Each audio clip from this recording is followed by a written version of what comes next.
Director of SMS, and the member participants of this important faculty development program organized by this prestigious institution. I would like first of all to congratulate the authorities here for having taken the initiative of organizing a program like this, which is considered to be the need of the hour in the fast emerging global world of today. We have been talking a lot about the capacity building of the faculty, and the people who form the professional congregation, who are the members of the professional bodies, they have to be frequently oriented, given opportunity to build, rebuild, to do visioning and revisioning of what do they do and what they have been doing, so that the desired intended results which we wish to accomplish from any transaction, from any enterprise, we are ensured. In our country, we have now almost more than 700 universities, including the private ones, and also the deemed universities. We have talent pyramid. You learn as you grow, develop. Every day that you handle the tasks that you are called upon to handle, that is a learning opportunity. So you learn every day. We have been talking about this kind of learning.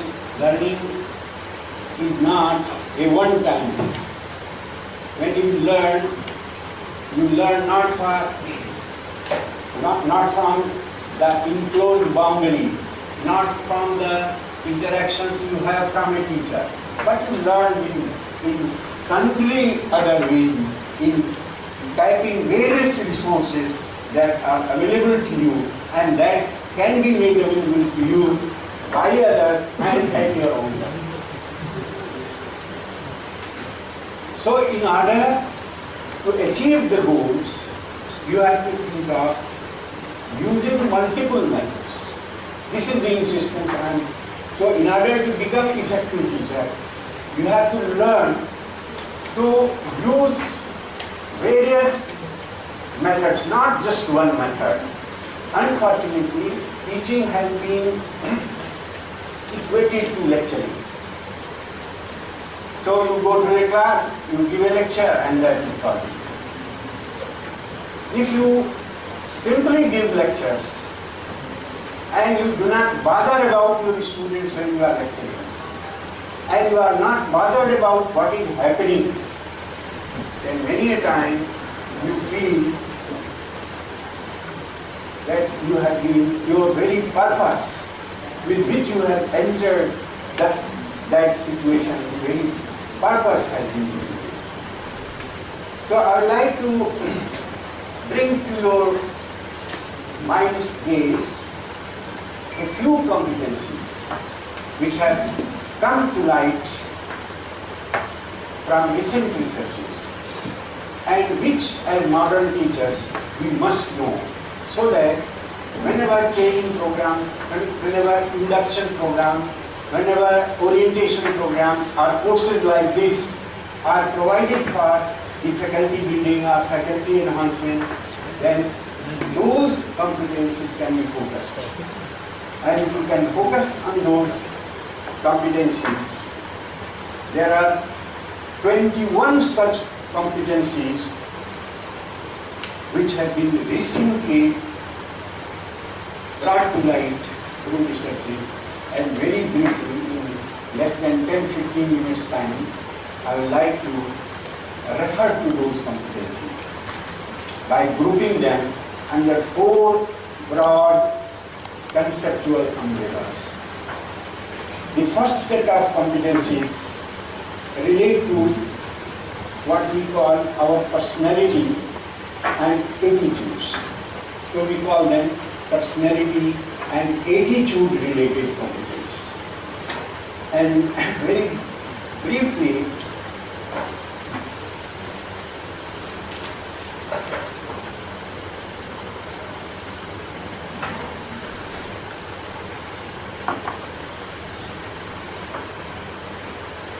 there are 7 such competencies which are related to personality and attitudes, and if you understand them, a person at your level can take steps to develop these competencies through self-effort also. No such course is needed.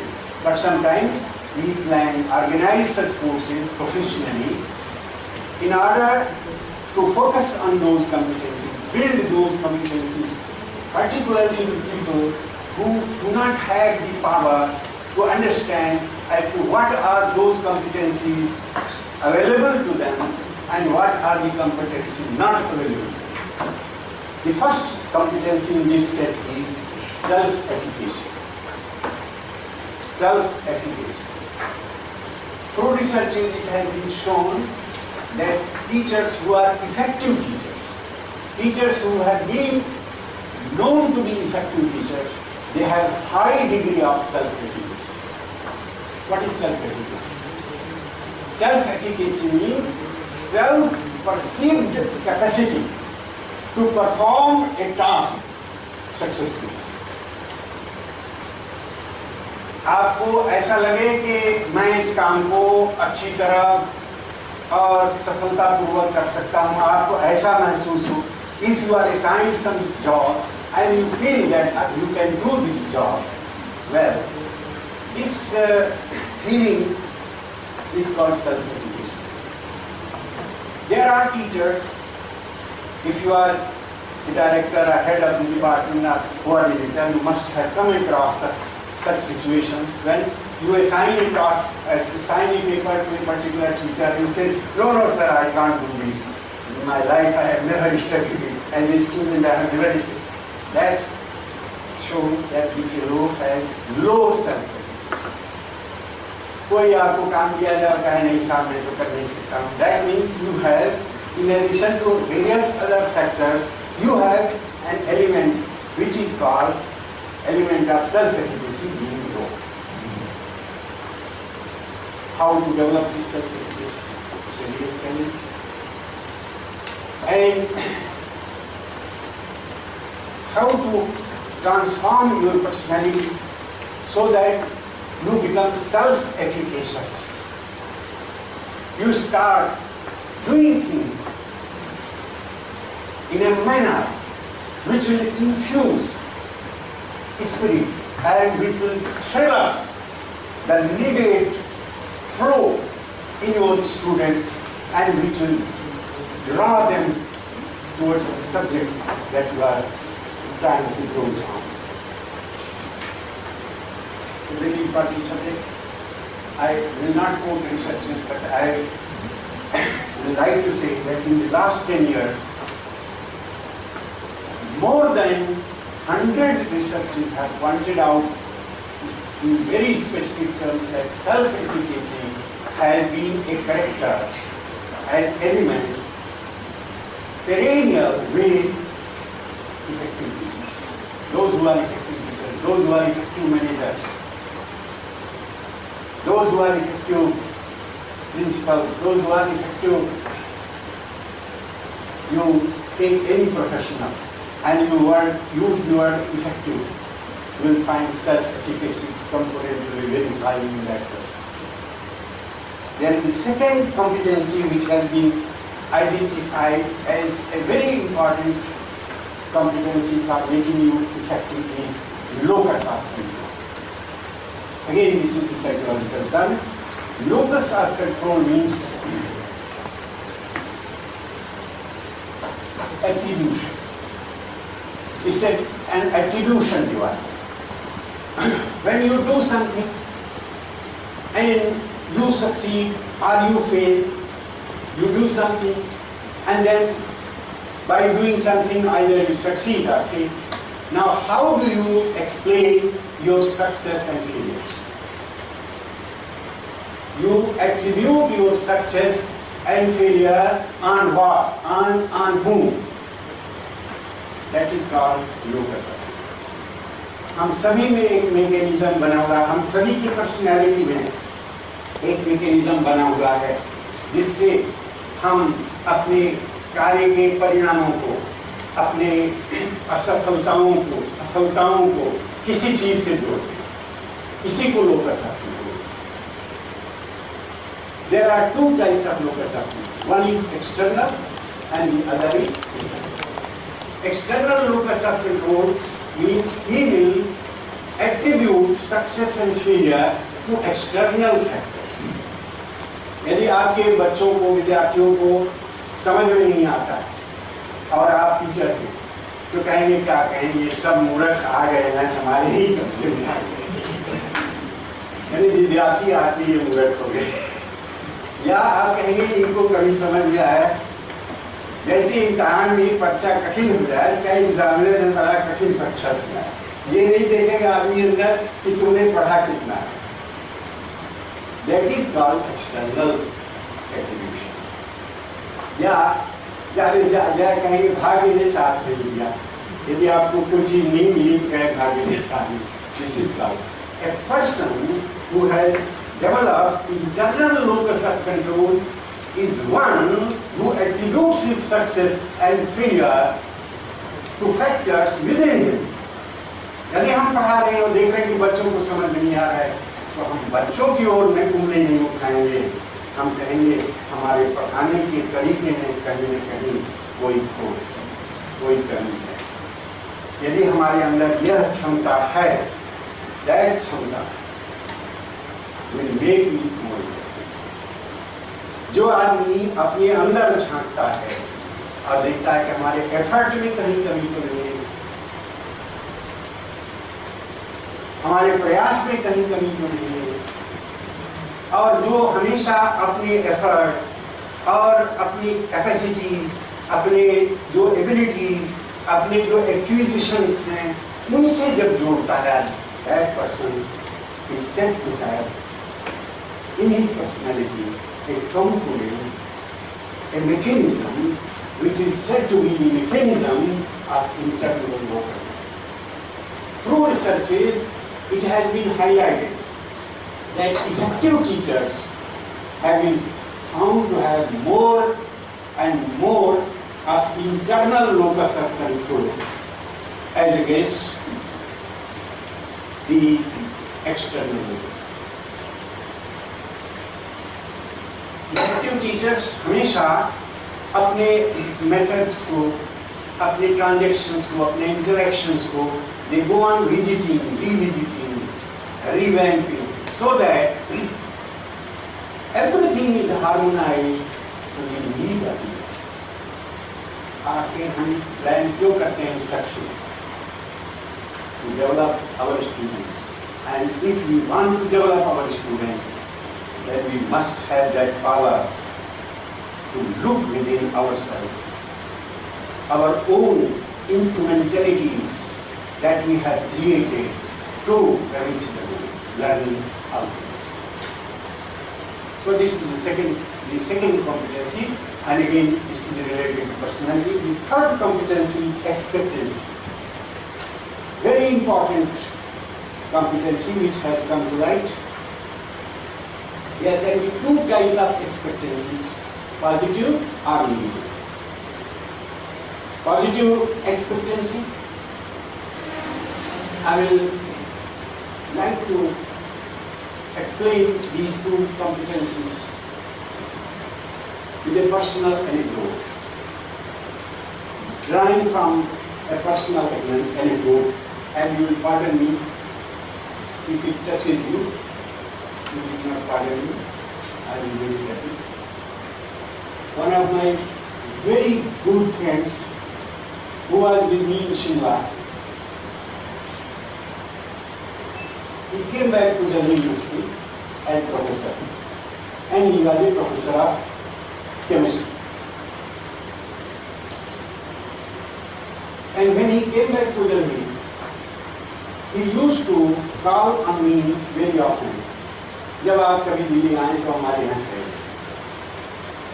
एक बार ऐसा मौका मिला, समय कहाँ मिलता है किसी के पास पैसे का, आप तो करना भी नहीं चाहिए किसी के पास। मैं ठहरा तो देखा कि सुबह सुबह ऐसे में जगह तो ब्रेक टी के टाइम पर हमारे भाई प्रोफेसर जो थे वो अपने बच्चे को पढ़ा रहे थे। Believe me, he was a very eminent professor of chemistry, and at that time he was a senior professor of chemistry. तो पढ़ाने करीब 1 घंटा पढ़ाए तो हमने कहा मैं ये आदमी पढ़ा दीगा। तो मैं सुनने लगा कि कैसे पढ़ाता है।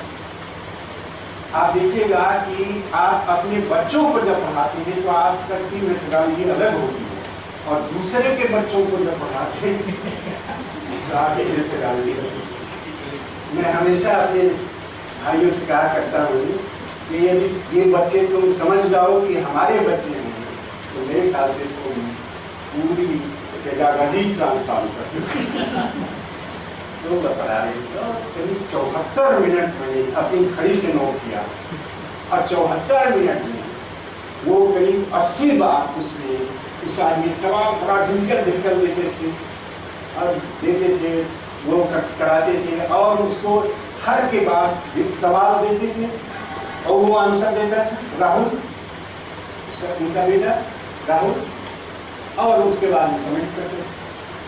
ये प्रोग्राम लर्निंग की जो टेक्नोलॉजी है इसी तरह से डेवलप हुई। Computer assistant teaching and learning की टेक्नोलॉजी इसी तरह से डेवलप, तो वो कर रहे हैं। और 80 बार उस आदमी ने उसको राहुल को कहा you are AWS OWL, Hindi में ट्रांसलेट की। मैं नहीं करूँगा क्योंकि मुझे आता नहीं ट्रांसलेशन। वो आदमी हर वक्त सवाल कठिन देता था, नहीं अगर AWS नहीं था, AWS को हिंदी में करी थी। वो 80 बार जब मेरा दिमाग में कहा ये आदमी केमिस्ट्री का इतना लर्नेड प्रोफेसर है और बच्चे को पढ़ा रहा है और कमेंट दे रहा है, तो उसको पेडागॉजी के सूत्र नहीं मालूम। शाम को राहुल मुझे मिला तो मैंने उससे कहा राहुल तुम्हें लगता है तुम भी बड़े अच्छे प्रोफेसर बनोगे केमिस्ट्री के, क्या तुम्हारा इरादा है, प्रोफेसर बनना चाहते हो या कुछ? कहा कि अंकल हमें प्रोफेसर ही बनूंगा और अपने पिताजी से बेटर प्रोफेसर। मैंने कहा तुम बहुत अच्छे प्रोफेसर। देखिए एक्सपेक्टेंसी पॉजिटिव और नेगेटिव बोलिए। और Rahul after 7 years he became a lecturer, he became a reader, and in less than 10 years he became a professor। उसको बहुत सारे अवार्ड्स मिले। देखिए ये कमेंट्स एक्सपेक्टेंसी पॉजिटिव और नेगेटिव, और अब देखिए वही कमेंट्स जो फादर के जो कमेंट्स थे एक्सपेक्टेंसीज में के टर्म्स में आप एनालाइज करें पॉजिटिव और नेगेटिव। राहुल पर तो लागू होगा। Rahul was a different stuff. अच्छे आदमी को यदि कोई ऐसा निगेटिव भी कमेंट करता है तो वो अच्छा बन के दिखा देता है। ये साइकोलॉजिकल फैक्ट्स है। बड़े बड़े टैलेंटेड लोगों को यदि आप कुछ कह दो तो उसको लग जाए तो लग जाएगा तो तुलसीदास बन जाएगा। तुलसीदास को तुलसीदास बनाने में मालूम है आपको किसका है? वैसा बेचारा वो ऐसे ही संत रहता जैसे हमारे बनारस में बोलते रहते हैं। आदमी बना वो उसको ऐसा लगा। तो जब आपको कोई बात, लेकिन हर एक को निगेटिव कमेंट देंगे तो हर एक को वही असर नहीं होगा, आदमी पर निर्भर करता है। स्टाफ पर निर्भर करेगा। So in our classroom we do not have a congregation of talented students. हमारे पास जो बच्चे हैं उनकी जो ताकत है, जो उनका मेटीरियल है, आप जानते हैं, तो उनको यदि आप निगेटिव कमेंट्स देंगे तो उसका असर अलग होगा। टैलेंटेड में तो अलग हो सकता है, लेकिन पॉजिटिव कमेंट्स का हमेशा असर होगा। It will raise the level of participation in the class. और जब आप पार्टिसिपेशन का लेवल ऊंचा होगा तो लर्निंग की संभावनाएं, your purpose is to raise potential of learning, build the potentials for learning, opportunities for learning, and then through a sheer artifice raise the level of quality of learning. Those things which will be rarer things in life and which will be more valuable sets, they will learn from self-education. तो पहला self education, दूसरा locus of control, internal locus of, you have to build, develop, examine, then third you have to learn the habit of giving positive comments to your students. हाँ नहीं कोई बात नहीं, कर लोगे तुम, देखा अरे ये तो कर लोगे। मैं अक्सर टीचर्स को देखता हूँ, अरे तू कैसे कर लेगा, कभी किया है ऐसा, और डिप्रेशन में जाता है। यदि आप कभी एक्सपेरिमेंट करके देखना, यदि कोई डिफिकल्ट सिचुएशन आपने क्रिएट किया है और उसमें कोई बच्चा कोई इसी तरह से कोई एफर्ट करता है और उसका एफर्ट सराहने योग्य है और आप सराहते हैं, देखिए वो तुरंत हर आदमी करेगा। मैं जब यहाँ आपके बीच में आया तो मैं देखा कि सभी लोग अपने अपनी कुर्सी पर डम तरीके से बैठे हुए थे और मुझे डर लग रहा था कि ये करेंगे क्या आज मेरे से। धीरे धीरे मैंने भागना शुरू किया और देखा कि यहाँ तो एक मौली बाबा नहीं बैठे हुए हैं, सब साधक हैं। दो चार मैंने देखा 5-7 मिनट में ही मैंने देख लिया कि 2-4 साधना में भी जुटने लगे।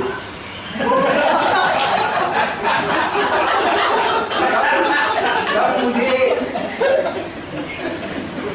याद आया कि अच्छे लंच करिएगा, लंच के बाद ये लेक्चर सुनने में आदमी उतनी दिलचस्पी नहीं लेगा जितना कि साधक बनने में। तो मैंने देखा कि यहाँ कुछ 2-4 और मेरी इच्छा हुई कि सबको नजदीक बुलाऊं, तो नजदीक बुलाना फिजिकल अरेंजमेंट ऐसा है कि संभव नहीं। मैं जहाँ बोलता हूँ सेमी सर्कुलर लाइन में बोलता हूँ और जहाँ जिसके साथ पहुँचना होता पहुँच जाता हूँ। यहाँ तो मैं यहाँ पर था और देखा कि अब तो ज़्यादा साधक पैदा हो जाएंगे, 1-2 इधर उधर बोलने लगे, क्या हो रहा। और मैंने भी उनकी ओर देखा, उन्होंने मेरी ओर देखा और मैं इस बारे से कि मैं बड़ा, यदि कोई साधना में जाता है तो मेरी टेक्निक बड़ी सरल होती है, सहज होती है, मैं तुरंत उसके पास पहुँचता।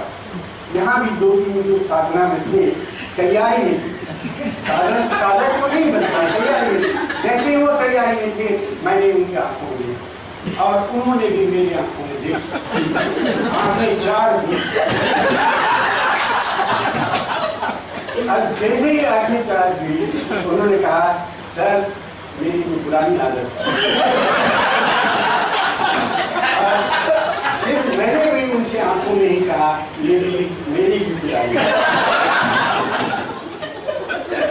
मेरे क्लास में मैं अभी तक करीब 56 वर्षों से पढ़ा अनवरत और क्लास में मैं हमेशा जाता हूँ तो बच्चों को जो भी ऑडियंस है उनको मैं पहले कोशिश करता हूँ साथ में आप ध्यान में अपने मन में और अपने ध्यान में इस बात को जमा लेना कि क्लास में हमेशा कुछ बच्चे ऐसे होंगे जो आपका साथ लेंगे। तो मैं क्या करता रहा हूँ कि मैं जो हमारा साथ नहीं देते हैं मैं उन्हीं पर कंसंट्रेट करता हूँ। मैं कहता हूँ कि अच्छे यही, क्योंकि ये जो चंद लोग हैं जो साथ आपका नहीं दे रहे वही आपकी क्लास की शोभा है।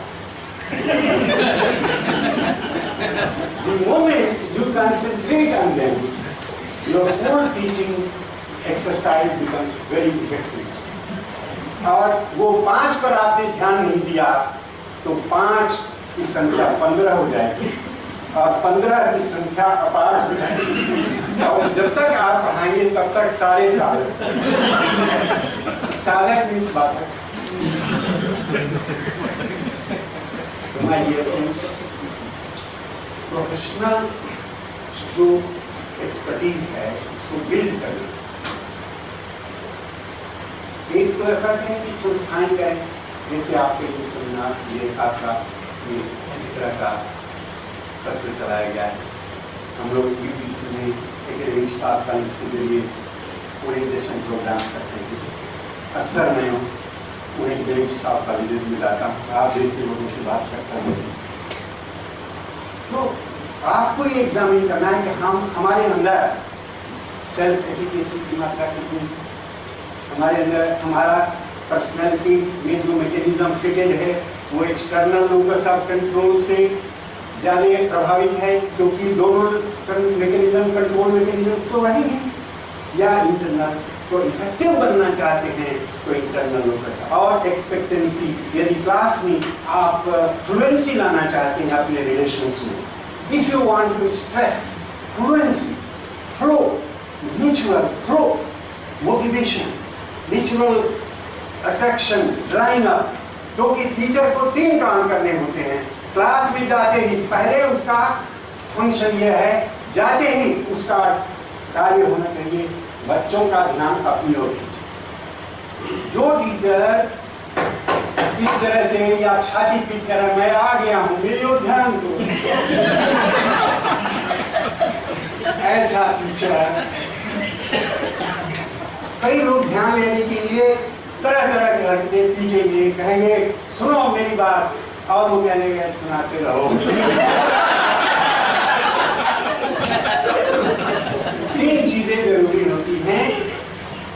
पहली चीज तो ये है draw the attention of your students towards yourself. Then shift the attention from yourself to the subject. Then further take them in the spiral of ebb and flow. उसमें जो ebb and flow है उसमें अवगाहन कराइए। विषय की जो गहराई है, विषय की जो ऊंचाई है, उसमें बच्चों को ले जाइए और देखिए मोटिवेशन का मसला कभी खड़ा ही नहीं। Your students will be highly, they will be charged persons, they will be highly motivated. तो ये competencies, the next competency to which I will refer, I have given in a prefatory form, introductory form, that is called vitality. Vitality, enthusiasm. When you go to the class, even if you are tired, please, for God's sake, don't say that you are tired. अरे भाई बहुत tired हूँ, क्या तुम लोगों को ये ओबी क्या पढ़ाऊंगा, ओबी मीन्स ओबी या और भी बहुत से टीचर्स को मैंने ये गलती करते हुए देखा है। The moment they say कि भाई मैं रात बहुत देर तक सोया, बारात में गया था, और बच्चे अंदर से वो कहते रहते आप चले क्यों आए। हम लोग यूजीसी का एक प्रोग्राम चलाए, एकेडमिक स्टाफ कॉलेज जब शुरू हुआ तो हम लोगों ने and our leader was Professor R.K. Singh, the Vice Chancellor of Merit University. तो DS को खाली नहीं ये प्रोग्राम ओरिएंटेशन का हम लोगों को दिया था कि आप डिजाइन करिए कि जो कॉलेज के टीचर्स हैं, ऐसे जो इंस्टीट्यूशन में जो अभी 2-3 साल पढ़ाए हुए, उनको पेडागोजी के जो टिटबिट्स हैं और जो बेसिक्स हैं वो कैसे समझाए। तो ओरिएंटेशन प्रोग्राम हम लोगों ने डिजाइन किया था और इसमें पहला प्रोग्राम देहरादून में हमने प्रोग्राम किया। उसमें मेरा I was the director of that programme. तो आफ्टरनून में हम लोग how to give a lecture, how to give a seminar session, how to conduct your programme through workshops, how to brainstorming, how to conduct discussion, यही सिखाते थे। आप में से बहुत से लोगों को सिखाया नहीं गया होगा कि लेक्चर कैसे दिया जाता है, और हम लोग सिखाते थे, और अभी भी हम लोग सिखाते हैं orientation programme, how to give. तो आपके लोग में जो सत्र था उसमें हम लोग सिखाते थे। तो एक फिजिक्स का लेक्चरर है, हम लोग क्या करते हैं सिमुलेटेड फॉर्म में लेक्चरिंग टीचिंग करा, सिमुलेशन आप जानते हैं, तो करा रहे। एक टीचर था, वो मेरे के पास मोदी नगर के किसी कॉलेज में था, वेरी ब्राइट, तो वो पढ़ा रहा था। तो पढ़ा दिया, ठीक है। फिर इसके बाद हिस्ट्री का एक टीचर, क्या सर ये टॉपिक कोई पढ़ाऊंगा, मुझे पढ़ाओ लेक्चर दो। तो लेक्चर जब शुरू किया उसने, तो शुरुआत ही गलत हुई। उसने क्या कहा, ऐसे वो पानीपत का दूसरा युद्ध पढ़ा रहा है, उस पर लेक्चर दे रहा है, कह एक से 9 तक दूसरी इधर बीच में पानीपत का मैदान।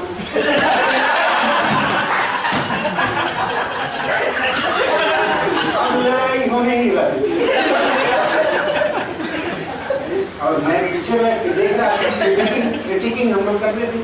भाई इस तरह से जितने विद्यार्थी हैं वो सब भाग जाएंगे, पानीपत के मैदान खाली हो जाएंगे। इसी कारण से क्या करना चाहिए, फिर देखो यू टॉक विद वाइटरी, एक सेना इधर खड़ी, दूसरी इधर खड़ी, बीच में पानीपत का मैदान, लड़ाई होने वाली।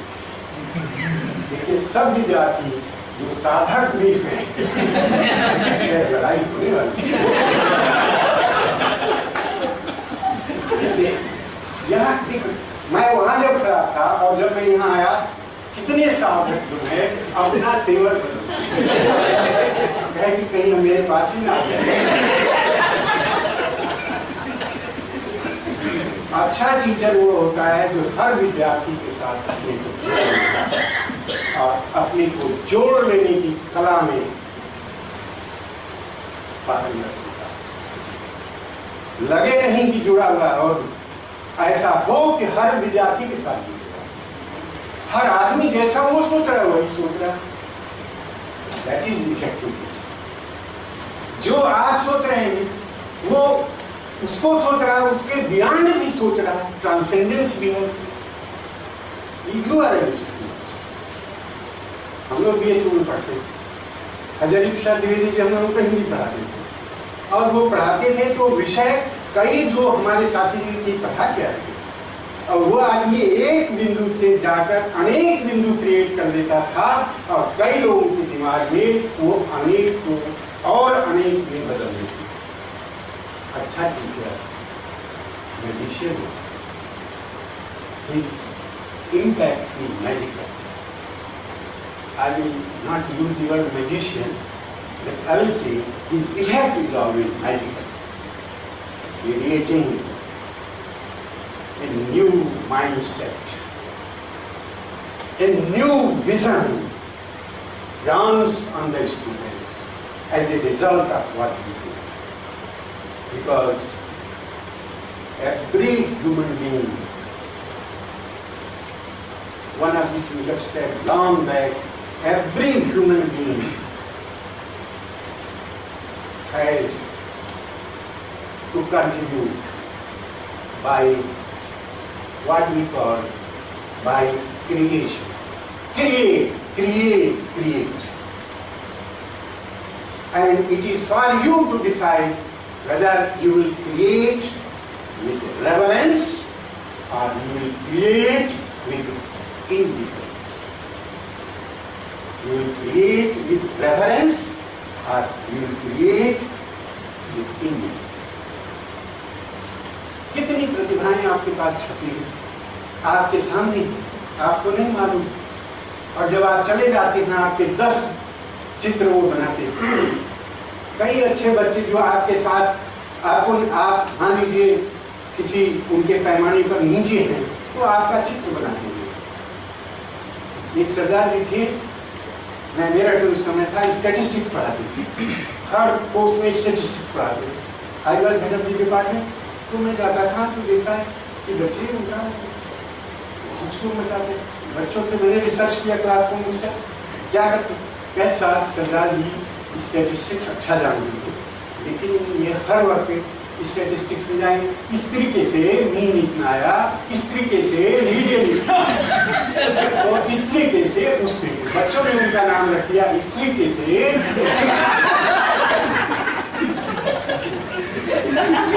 सरदार जी को मैंने बुलाया, अपने चैनल सरदार जी आप स्टैटिस्टिक्स पढ़ाते हैं इस तरीके से। सरदार तब भी नहीं समझा। आप क्या चाहते हैं? मीडियम सेंट्रल टेंडेंसी वेरिएबिलिटी वगैरह बुलाते हो तो कैसे में उसमें उदाहरण दो, सरल उदाहरण दो, फिर करवाओ, फिर उसके बाद उनसे अभ्यास करके उनको एप्लीकेशन कराओ कि कहाँ किस सिचुएशन में मीन लगेगा, किसमें मीडियम निकालना बेहतर होगा, ये सब सिखाओ। कैसा है? तब तो इस तरीके से कोर्स नहीं हुआ। जो आपने कहा नहीं, उसके बाद 3 दिन के बाद सरदार मेरे पास कल सर आप कह रहे हैं इस तरीके से उस तरीके से कहता हूँ, इसलिए बच्चे नहीं समझते। अब तो मैं इस तरीके से उस तरीके से बिल्कुल नहीं कहता हूँ, फिर भी हंसते बड़े आनंदित रहते हैं। सरदार को भ्रम था कि जो बच्चे हंस रहे थे वो हमारे पढ़ाने से आनंदित। बहुत से टीचर्स को ये भ्रम हो जाता है, कोई बच्चे हंसते हंसते हैं, ऐसे ऐसे करते हैं, बड़ा आनंदित। आप भ्रम पाले रहिए।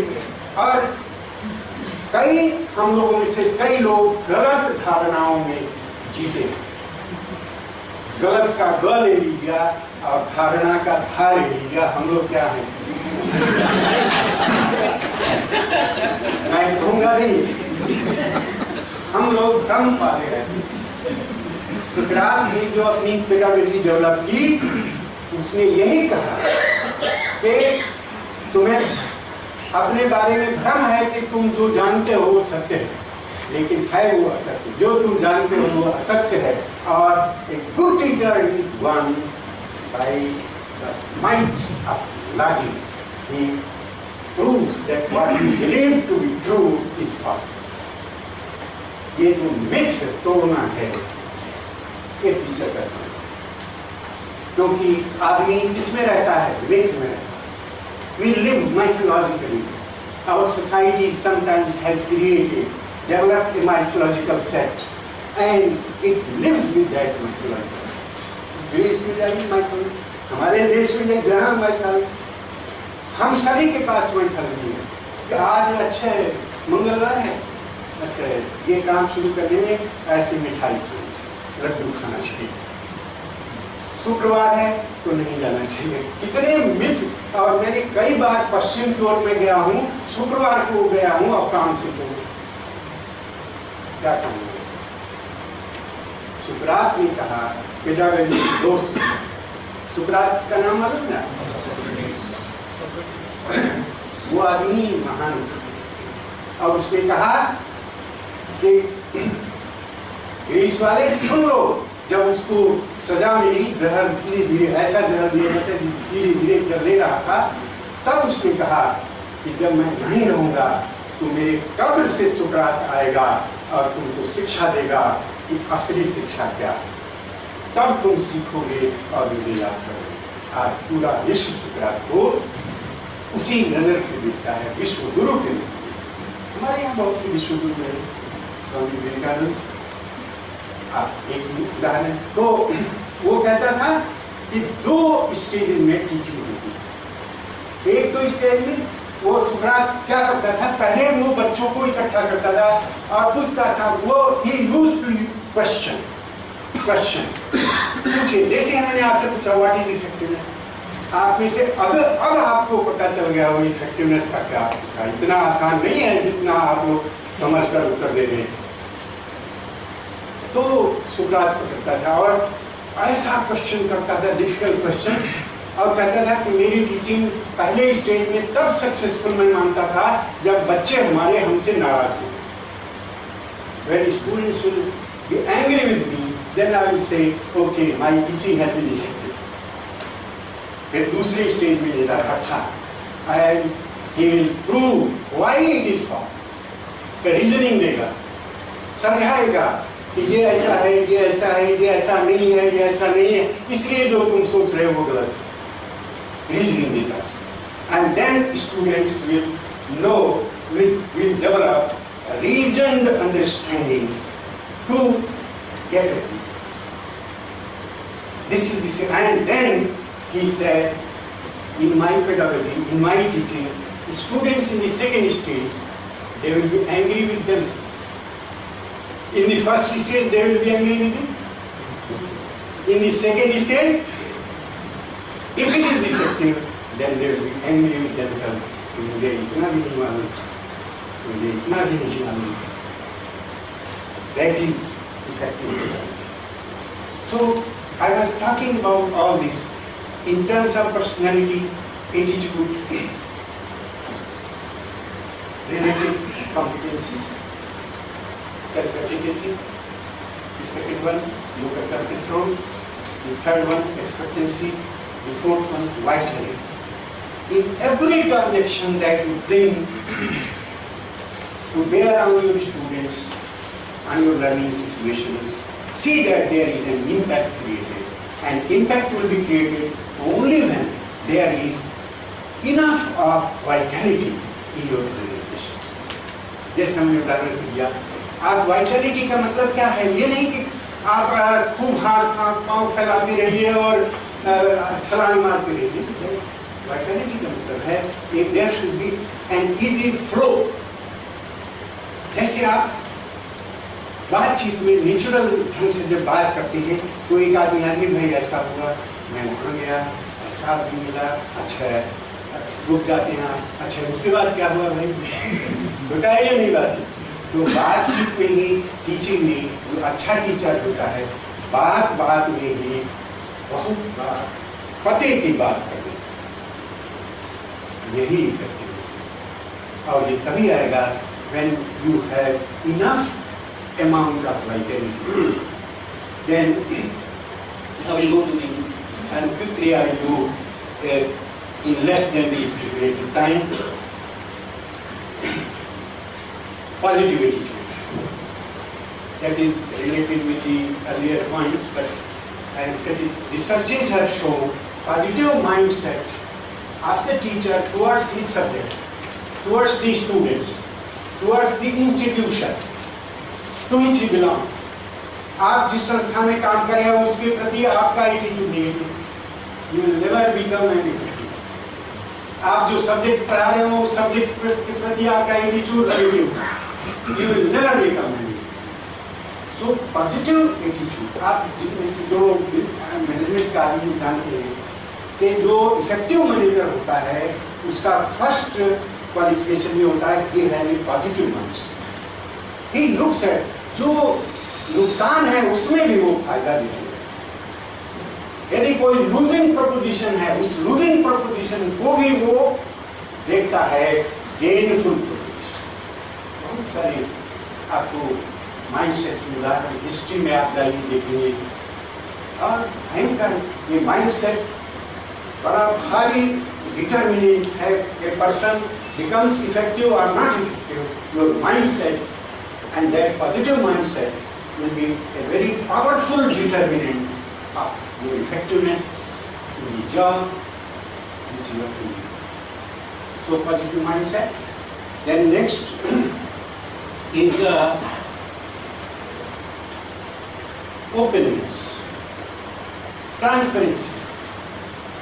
यदि आप ओपन हैं, आप बच्चों से ओपन होने का मतलब यह है कि आप एज ए टीचर आप अपना कोई सीक्रेट न रखें. An effective teacher is one, जैसे आपको कोई फार्मूला बना रहे हैं, कहीं आप लड़का रहे हैं, कह रहे anyone who can help me. कई बार आप ऐसे ही सॉन्ग में कर सकते हैं, ये भाई बताओ कोई यहाँ नहीं मुझे याद आ रहा है, तुरंत बच्चे आपके रेस्क्यू किया जाए. And then they will learn better in a more stable way in a stabler way, then you are able to utilize. तो ओपन होना चाहिए, ट्रांसपेरेंट होना चाहिए, और ओपन नहीं है। हमको एक एनेक्डोटिक पुराना, हम लोग बीएचयू में पढ़ते थे, तो एक इंग्लिश के प्रोफेसर स्टाइल बांधते थे बटरफ्लाई टाई का। बटरफ्लाई से आप में से भी कई लोग बांधते होंगे, टाई को इधर करके और बटरफ्लाई। तो उनके रेजिडेंस पर हम लोग जाते थे, तो लिखा हुआ था ऑक्सफोर्ड रिटर्न उनके नेम प्लेट में। तो लोग उस समय बीए वगैरह में पढ़ते थे, तो मालूम नहीं था, लेकिन ऑक्सफोर्ड का नाम इतना था, ऑक्सफोर्ड कैम्ब्रिज की ऑक्सफोर्ड के नाम से ही लोग भयभीत हो जाते। तो कई बच्चे कहते हैं ये मामूली प्रोफेसर नहीं है, ये ऑक्सफोर्ड रिटर्न। तो जब हम लोग पढ़ करके जब अपने पेशे में आए, तो एक प्रोफेसर से मैंने पूछा कि चुके इससे ये फलां प्रोफेसर, इनको इसके बड़े किस्से हैं, ओपन नहीं है, क्या मानना? कहने लगे कि भाई ये ऑक्सफोर्ड यूनिवर्सिटी में पढ़ने गया था, वहां से फेल होकर गया था। तो ऑक्सफोर्ड को फेल होने के बाद भी गुना रहा। क्या वो करते थे, एक हमारा साथी को बाद में IAS बना और वो चीफ सेक्रेटरी रहा किसी स्टेट का, तो हम लोग अक्सर बात करते थे। तो ये मैं वहाँ टॉप किया था और वो बेचारा नहीं किया, लेकिन कहा कि तुम IAS बने। कहा मेरा IAS बनने का सपना है ही नहीं, मैं तो टीचर बनूंगा। तो एक वाकया हुआ उस टीचर के, कि जो गर्ल स्टूडेंट्स आती थी, हाजिरी उस समय बड़ा सख्त था, तो उनसे हाजिरी का पूछता रोल नंबर बताओ, कोई बात नहीं लेता है, कोई बात नहीं। यदि लड़का कोई लेता है, ओके नो सख्त हो गया, और टाइम वाली इधर उधर, अभी टाइम इधर। उसके बाद वही जो IAS हमारा था, वो दूध का बन, उसका समय वो हाजिरी ले रहे थे, यस सर। उस समय हाजिरी होती थी, बोला जाता था रोल का। तो देखा कि उनके में पहना बैठा हुआ, तो प्रोफेसर बड़ा इंटेलिजेंट था, उसने कहा ही और शी, उसने कहा इट्स सर।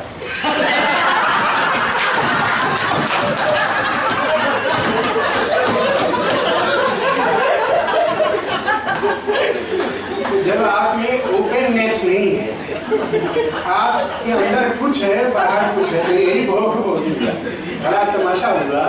उन्होंने प्रिंसिपल को रिपोर्ट किया कि इसको एक्सपेल किया जाए। हम लोगों ने बताया कि ये घटना घटी, ये काम करते हैं, ये प्रोफेसर साहब ये काम करते। If you want to become an effective teacher, you have to be open. Your whole life situation should be open. और जितनी ही ओपननेस हो क्लास में, आप openly you share with your students. Not there are degrees of what are the permissible disclosures and what are not permissible disclosures. You know, I guess. So openness, and then lastly, love and concern. If in your personality there is a love for your students, concern for your students, concern for the subject, love for the subject, you will become an effective. कितने लोग ऐसे हैं जिनसे हम लोग interviews में पूछते रहते हैं कि लेटेस्ट टाइटल कोई बताइए, इंटरनेट में भी लेटेस्ट क्या है राइवल नहीं बता पाते।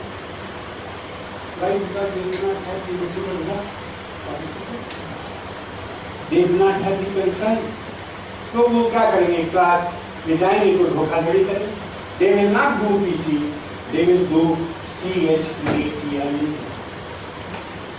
Most of the teachers, you may be exceptions, but I have found most of the teachers, instead of doing teaching, they do CHEAT. Not for they are doing, but because of the doing of the व्यवस्था। व्यवस्था ऐसी बनी हुई है कि आप You don't teach the way you should. So these are 7 competencies. Then there are 7 more competencies which I will do quickly, which belong to the domain of behavioral competencies. और मैं quickly इसलिए करूँगा कि उसका माहौल मैंने आपके सामने बना दिया है. आपको as an effective teacher कुछ आप में behavioral competencies होनी चाहिए. And if they are not there, you learn. You learn through experience. You learn through participation in set programs, orientation courses, training programs. There are specifically sponsored training programs. You can participate in those training programs and you can acquire those behavioral competencies. Number 1 competency is planning. You must plan your lectures. You must plan your strategies. How many lectures you will give? How many brainstorming sessions you will give? How many discussions? How many projects? How many work experiences? So planning is very important. You plan, and when you plan, you say, this is my goal, these are my means to achieve those goals, and this is the situation in which I will do it. Planning का ही मतलब है कि हमारा उद्देश्य क्या है, उस उद्देश्य तक पहुंचने के लिए इंस्ट्रूमेंटलिटी, साधकत्व क्या है, और कैसे हम जानेंगे कि हमने उस लक्ष्य को प्राप्त कर लिया है. A good planning ensures this. So you should be good at planning. आपको कोई कोर्स दिया जाए, 3 महीने का हो, 6 महीने का हो, आपको प्लानिंग, आपके पास लेक्चर फाइल होनी चाहिए. नेसेसरली लेक्चर ही नहीं होता है. There are now multiple methods available. खाली लेक्चर पर ही रिलाई नहीं करना चाहिए. हमें देखना चाहिए कई बार लेक्चर के अलावा discussions, brainstorming sessions, quiz sessions और बहुत सारे बज़ ग्रुप सेशंस. आप इस तरह के सेशंस को हम लोग अलग से ट्रेनिंग देते हैं और बताते हैं कि कैसे ये यूज़ करना चाहिए और उनका मिक्स क्या होना चाहिए, ताकि उस मिक्स से जो डिजाइन लर्निंग आउटकम है वो सुनिश्चित. Then number 2, instructing. You should know how to teach. जब कभी क्लास में जाइए तो at once you don't jump on the subject. There are 3 components which are to be mandatorily there, essentially there in effective teaching. When you go to the class, first introduce the subject. Don't jump on the subject directly.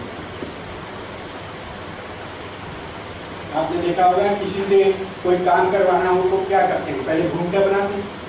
भूमिका जो नहीं बनाएगा कहेगा साहब ये काम करिए, कहेगा जाओ अपने घर. होता है या घर में भी होता है. किसी में घर में किसी से काम करवाना है तो आप भूमिका बनाते हैं. ये इस समय में बहुत बिजी हूँ, बिजी चल रहा हूँ, आपको उससे काम करवाना है. और यदि आप जरा ये मेरा काम कर दो, ये फाइल ये यहाँ से यहाँ रखो, खुद क्यों नहीं रखें. ऐसा होता है. क्लास में आप जाइए तो इंट्रोडक्शन आपने देखा है, मैं लेक्चर देने के पहले थोड़ा ब्रीफ इंट्रोडक्शन दिया है. Then after giving introduction go in for presentation. Presentation की there are several devices now. PowerPoint presentations, there are written presentations, there are programmed instructional presentations, there are several formats using which you can make your presentations effective. Go slow, focus on the goal, focus on the power of the instrumentalities that you are deploying in the situation. So in this way you go on. So introduce the subject, then presentation, and then review and evaluation. These are the 3 things you must know. How to introduce the subject, then presentation, and then at every point, now I have talked of 3 points, 2 more points, I have talked of 5 points. What are they? Review किया. देखते इस बच्चों के दिमाग में, यहाँ भी मैं भी कर रहा हूँ. आप देखा कि 3 बताया, अच्छा नंबर आप लोग में छोड़ रहे हैं, आपको नहीं जरूरी नहीं, लेकिन दिमाग ऐसा होता है, हर एक का दिमाग तो इंसान का दिमाग तो एक ही जैसा है। यदि उसको छोड़ दिया जाए तो खाली दिमाग हर वक्त लगाए रखो। यहाँ भी मैंने देखा 2-4 आदमी में अपार क्षमता थी और मैं उनको बार बार देखता रहा, मेरी युक्ति हो गई। मैं देखता हूँ कि इस आदमी में पोटेंशियल है असहयोग आंदोलन की तो मैं उसको बार बार उसकी ओर देखता हूँ। कई लोगों को धोखा लगता है कि मेरी ओर बार बार देख रहा है, मैं कितना सुंदर और मैं कहता हूँ भ्रम में जीते रहो, इसी भ्रम में जीते रहो। लेकिन मेरी युक्ति होती है, यहाँ भी कई लोगों को मैंने टटोल लिया कि अच्छे इस आदमी को मैंने नहीं देखा, नजर नहीं घुमाया, तो नजर फिरते ही नजर बेनजर। और इसलिए बहुत जरूरी है, you should know how to teach. Plan, behavioural competency में planning, number 2 instructing, and then 3rd communicating. You should have adequate communicative competence. Communication skills में verbal, non-verbal. Particularly verbal में how you speak.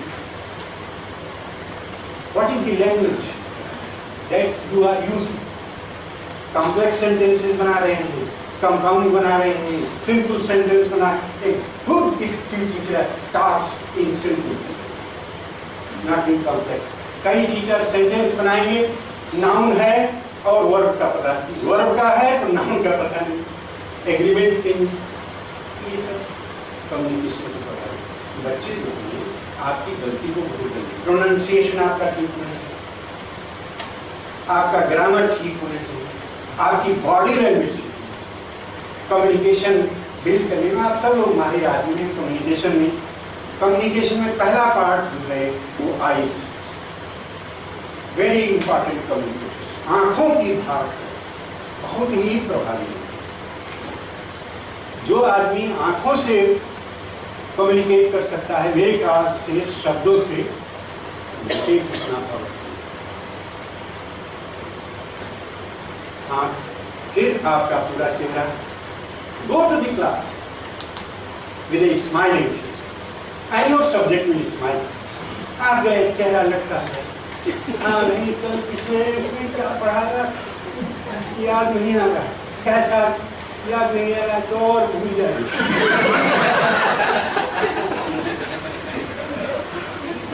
Smiling face, देखिए smile infectious होती है, contagious होती है। यदि आप हंसते हुए बोलेंगे तो सब्जेक्ट ठीक से, आप यदि रोते हुए पढ़ा रहे हैं तो सब्जेक्ट भी रोएगा। 2 तरह से दम निकलेगा, हंसते हंसते या कई टीचर मैथ वाले, कोई मैथ वाला है कई मैथ, आप लोग उसके अपवाद हैं। वैसे मैथ बड़ा सीरियस सब्जेक्ट है, लेकिन कई मैथ टीचर उसको और सीरियस बनाते हैं, मुश्किल छोड़ना। और हमारे मैथ टीचर जो थे कई में पढ़ाते थे, वो डिफिकल्ट से डिफिकल्ट लघुत्तम समापन देते थे, भाग निकालने। और वो हमारा जो साथी है ये सवाल था कि क्या करेगा, ये मार देगा क्या। वो 5.5555389 अब स्क्वायर वो स्क्वायर रूट निकालो। और उसके बाद वो क्या करता था, मूछे रखता था। जब वो लड़खड़ाता था, बच्चे लड़खड़ाते थे तो कहता था मैथ बच्चों, math becomes a difficult subject। यदि आप कहें अरे मैथ में कुछ नहीं रखा भाई, बड़ा आसान है, ये है, देखिए आधा तो उनका प्रॉब्लम, आधी प्रॉब्लम वही खत्म हो जाए। Communication, how do you communicate verbally, non verbally, body language. आपका आंखों का facial expression, gestures, postures, and where do you locate yourself. यदि आप क्लास में एक जगह खड़े होकर लेक्चर दे रहे हैं मूर्ति की तरह, तो बच्चे कहेंगे attention, and you will lose your grace in class. तो बिहेवियरल कॉम्पिटेंसी में ये आएंगी।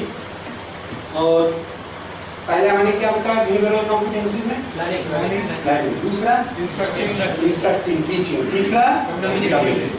Fourth competency is very important. You should know how to motivate how to put an element of interest in the subject. So go on bringing anecdotes, go on giving examples, going for stimulus variation. That will motivate your student. उनसे कहिए कई बार एक उदाहरण बनाओ, खुद दो, motivational होगा. So motivating. Next, managing. You should know how to manage your students. आपके क्लास में तरह तरह के विद्यार्थी हैं. How to manage? There are good ones, there are talented ones, there are weaker ones, there are mischievous ones. How आप उनको कैसे डील करेंगे?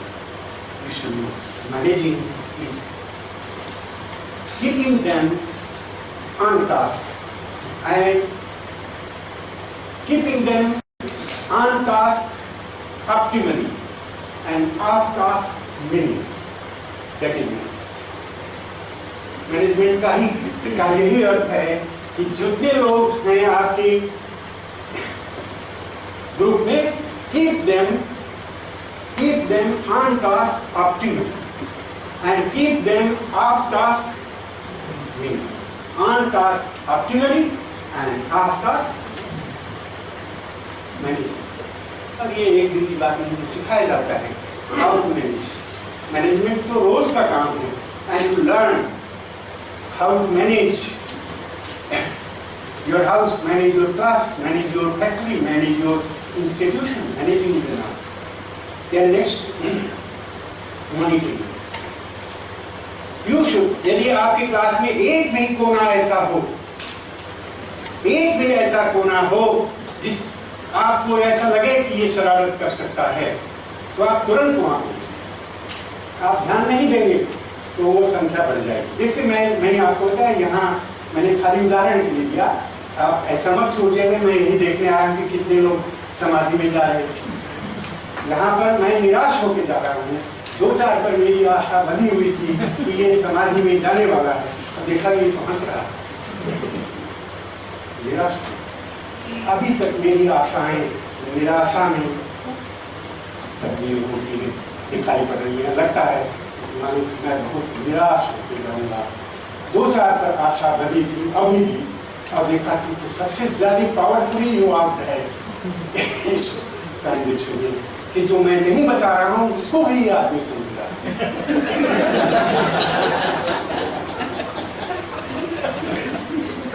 Monitoring is a very important thing. Monitoring is very devices. Monitoring and then evaluating. Go on evaluating concurrently. When you are giving your presentation, concurrently you see the effect and impact of it on your audience, on your students. Evaluate. So there may be concurrent evaluation, there may be terminal evaluation, there may be formative evaluation, there may be summative. You must be good at that if you want to become an effective teacher. And then lastly, providing feedback. We commit the most serious blunder by not giving any feedback to our students. You have taught a course and you do not tell your students whether they have got at the basics of the course that you intended them to learn. You never provide any forum to the students. Students से presentation कराइए, आपको feedback मिलेगा, बच्चों को feedback मिलेगा, where do they stand? सवाल पूछिए और कोई उत्तर आया, आप बताइए सही है गलत, फीडबैक, यही फीडबैक है। आपने कोई कोर्स पढ़ाया और आपको पता होना चाहिए कि कोर्स बच्चों तक पहुंचा है या नहीं, और पहुंचा है तो किस हद तक पहुंचा है। Feedback is a very important element. ये जो माल वाल तैयार होता है उसमें तो फीडबैक पर ही पूरा मार्केट देखता है। यहाँ भी क्लासरूम में आपको फीडबैक देते रहना चाहिए, और कई बार ये फीडबैक डायरेक्ट हो सकता है, कई बार indirect. So these are the 7 competencies. 7 plus 7 कितने हुए? Now 2 competencies are called knowledge competencies. इसको मैं ज़्यादा नहीं लिखता हूँ। Knowledge competency, you must know your subject.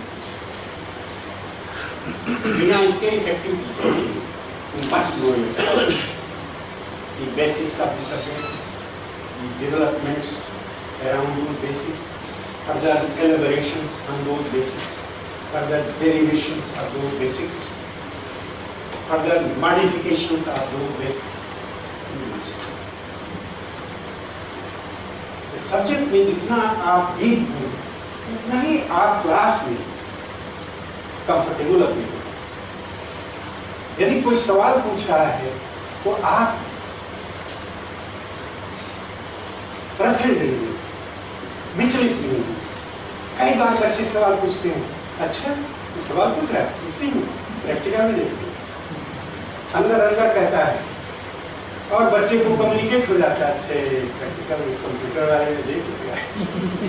कई बार मैं कहता रहता हूँ टीचर्स को, प्रैक्टिकल में क्या देखोगे, इस प्रैक्टिकल में तुम ही फेल हो गए, तो उस प्रैक्टिकल में उनका फेल होना अवश्य लाजमी क्यों कह रहा है, आजमी लाजमी।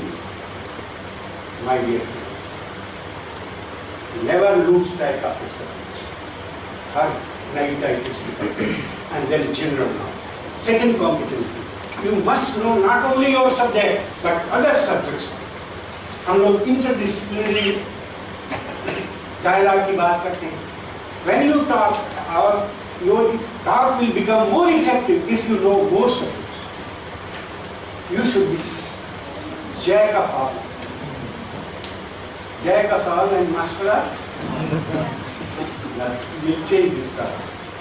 आपको हर सब्जेक्ट का, यदि आप मैनेजमेंट पढ़ा रहे हैं तो ICT का आपको ज्ञान होना चाहिए, और उतनी जानकारी होनी चाहिए जिससे कि आप कैपेसिटी बिल्डिंग के लिए ICT के बारे में जब कुछ कहें तो आप विश्वास और एक पॉजिटिव माइंडसेट के साथ कर सकते हैं। ये तो मुझे याद आता है, मेरे फ्रेंड के हिंदी के प्रोफेसर वो दिल्ली में रिटायर हुए, उदय भानु सिंह, हम लोग शिमला के साथ, तो मैंने उनसे पूछा कि भाई साहब आप अपने शुरू भी कुछ बताइए, यदि टीचर कैसे आप इतना इफेक्टिव टीचर बने, तो उन्होंने बताया। जानना चाहें क्या बताया? नहीं जानना चाहिए, मैं छोड़ दूँ अब रस मिलने लगता है। तो उन्होंने कहा कि मैं जिस विद्यालय में पढ़ाना शुरू किया, वहाँ पर वो विद्यालय 10 साल से चल रहा था और मैं 22वां टीचर। 10 साल के विद्यालय में हिंदी का 22वां, कितने टीचर आए और तो 22वां, और उस समय वो प्रिंसिपल अंग्रेज, तो कहने कि जब मैं पढ़ाने गया तो अंग्रेज बार बार घूम रहा, तो पढ़ाने लगे, तो जब क्लास में घुसे तो बच्चों ने स्वागत किया, आ गया बड़ा भारी। और टीचर के पहले हिंदी का टीचर होता है बड़ा फर लगा के बोलिए, हिंदी का टीचर होता है बड़ा फर टीचर। कह लगे कि मेरे तो पैर से जमीन खिसक गई जब उन्होंने कहा कि ये है बड़ा, जैसे और टीचर वैसे ये भी। कह लगे कि मेरे हिंदी के टीचर की ये छवि बनी। जब क्रिकेट कहे, अच्छा भाई बताओ क्रिकेट पढ़ाना है, वो निबंध जो था क्रिकेट पर, वो कहने लगे मुझे क्रिकेट खेलता था मैं, क्रिकेट का मुझे सामान्य ज्ञान। तो मैंने कहा अच्छा ये किताब तुम बंद कर दो, बताओ क्रिकेट गेम कहाँ से हुआ, ये कैसे खेला जाता है, इसमें सेंटर फॉरवर्ड कैसे होता है, बैक फॉरवर्ड। अरे सारे बच्चों का ध्यान, और प्रिंसिपल घूम रहा है, अरे तो बड़ा इसने तो पहले दिन ही जमाने। तब उन्होंने कहा कि मेरा जनरल नॉलेज हिंदी को पढ़ाने में बड़ा सहयोग देता है। हर विषय में दूसरे विषय का ज्ञान आपको उस विषय के प्रेजेंटेशन को अत्यंत effective banana. This is what I intend get you right. तो 2 कॉम्पिटेंसी 14, 2 16 हो गई, 5 और 21 कॉम्पिटेंसी, 5 और हैं। ये इंटरेक्शन से रिलेटेड, इनको कहते हैं style competency. Style, how you teach the course. हर एक टीचर की एक स्टाइल है। आप जिन लोगों ने शुरू में पढ़ा हुआ स्टाइल इज द मैन। हर आदमी के पढ़ाने का ढंग यूनिक हो, हर एक की पर्सनैलिटी यूनिक हो। So each one of us has his और हर ओन स्टाइल। इसी तरह से टीचिंग में भी जब आप पढ़ाएंगे तो your style matters lot in making you effective. How do teach, इसमें 5 कॉम्पिटेंसीज क्या हैं लिख लीजिए। The 5 competencies which have come through the researches. Indirect. Indirect. You should be indirect. Indirect. Particularly when you want to develop attitudes, when you want them to learn certain values, then don't give them lectures. Don't talk directly. Give examples. Give anecdotes, give stories, and then ये जो case method है आपका, वो case method से जब करता है तो बच्चा जब जाएगा मैनेजमेंट में मैनेजर बनेगा तो उसको सारे केस के सक्सेस फेलियर्स की जो कहानी है उसके दिमाग में भर जाती है। केस मेथड में अभी हम लोगों ने सेमिनार किया। क्यों केस मेथड इज? आप क्लास में देखिए, मैं बहुत सी बातें डायरेक्टली नहीं कर रहा हूँ, लेकिन इनडायरेक्टली आप तक पहुँच रहा है। पहुँच रही है या नहीं? नहीं पहुँच रही तो बताइए, मैं पहुँचा रहा हूँ। Indirectly. Number 2, interactive. It should be interactive. Never be monologic. Never talk and talk and talk. Talk to your students. Talk with your subjects. So then it becomes interactive. Throw the ideas which are there in your mind in such a way to your students that those ideas they become their ideas. That is it. Socrates emphasized interaction. अब वो interact करता था, interact क्या जानते हो और prove कर देता कि जो तुम जानते हो वो गलत है, तुम गलत धारणाओं में जी रहे हो। So this is the second important. Then the third is very, very important, personalizing. You must give examples which will relate to the personal context of your students. Don't give examples which do not relate to their life experiences. Don't give examples which are far-fetched, far away from the domestic reality. Give examples which are homely examples which arise from their personal life situations. For instance, if you are talking about management, talk about home management, personal management. And then you will see that they will be able to appreciate most of the difficult knots and most of the abstract ideas which are presented through management styles. So, how many? 2 more contextualize. You should not only personalize, but you are also build context. Whatever you say, it should be with reference to context. कोई anecdote सुनाइए, कोई उदाहरण दीजिए, तो वो भी किसी संदर्भ में कॉन्टेक्स्ट। आउट ऑफ कॉन्टेक्स्ट करेंगे दिमाग पर, बच्चों के दिमाग पर टिकेगा। एक टीचर थे, हमेशा पढ़ाते समय वो शेर सुना और शेर इधर उधर का सुनाते, सब्जेक्ट से उसका कोई कॉन्टेक्स्ट कोई, तो उसका उनका नाम बच्चों ने रख दिया शेर से। जब भी जाते हैं किसका पीरियड है? शेर से, क्योंकि आउट ऑफ कॉन्टेक्स्ट शेर सुनाना कोई मामूली बात नहीं है। यदि आप उसको कंटेक्चुअलाइज कर दें तो आपका सब्जेक्ट शेर सिंह नहीं होगा, सवा शेर सिंह होगा। ये सुन लो यार, personalise, contextualise, be interactive, be indirect, personalize, contextualize, and lastly, organize. Organize demeanor. Whenever you choose a style for teaching, there should be organization. If your style is organized, then there will be clarity. And if there is clarity, there will be interest in your students. Your students are not interested in the subject because you are not clear with what you are saying is not clear to them, and therefore no interest. And when there is no interest, all kinds of off-task activities in the classroom happen. And you will not be able to manage your class. So I conclude here. These are the competencies. I wanted to talk more, but time has run very fast. I would like to say, in conclusion, I would like to say that the challenge to each human is creation. The challenge to each human, and we are all doing this, the challenge to each human is creation. My question is, will you create with reference, will you create with reverence or with neglect? Will you create with reverence or with neglect?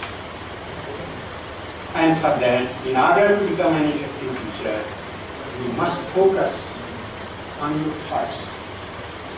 Thoughts. Lord Buddha, our own enlightened personality on our own level, used to say, the thought manifests in the word, W-R.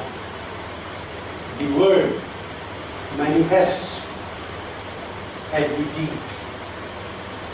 The thought manifests as word. The word manifests as the deed. The deed, did you know?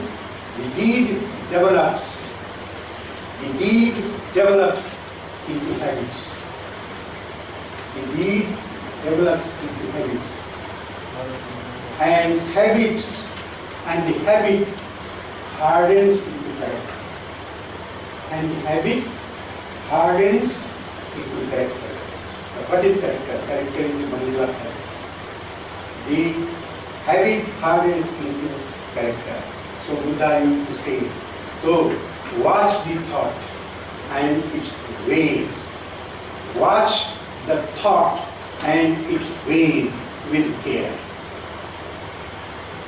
Watch the thought and its ways with care. And let it spring from love. And let it means the thought, let it spring from love, born out of concerns, born out of concerns for all these.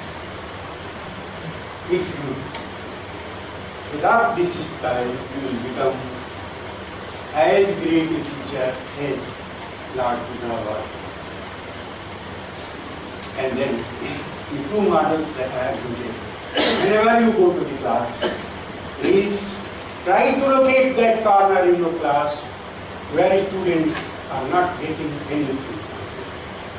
And if you have developed a model by which you are sharing, and through sharing you are caring, so sharing and caring is there, then you say, बादल हो तो बरसो किसी बेआब जमीन पर. In your classroom, there will always be a बेआब जमीन. You have to see them each other. Badal, if you are converting yourself into a model of बादल को बरसो किसी अंदाज जमीन पे खुशबू हो अगर तुमको बिखरते हो तभी तो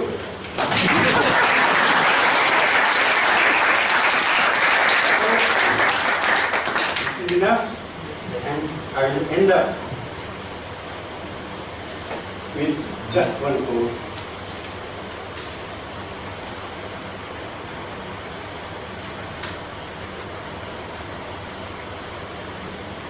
That every letter has a potential. Every letter has a potential to become a mantra. Every herb has a potential to become a medicine. Every person has a potential to become excellent. Amantram aksharo nasti, nasti Moolam अनौषधम, अयोग्यम पुरुषो नास्ति, निरोधकः तत्र नास्ति. Rare is the visionary, the teacher. Rare is that visionary who converts, transforms that potential into action. Yodhakah tatra yodhakah. Yodhak, one who knows how to put things into the process, so that your output will be the assured, the contemplated, intended output, and then you will be ये योजक होना बड़ा मुश्किल. योजकः तत्र दुर्लभः. Thank you very much. I will be back talking to you. If you have any questions about it, don't come up. I will be happier still, and I am very happy that you could listen to me. I know that we were all working together, thinking together, and I will try talking to you in that way. Thank you.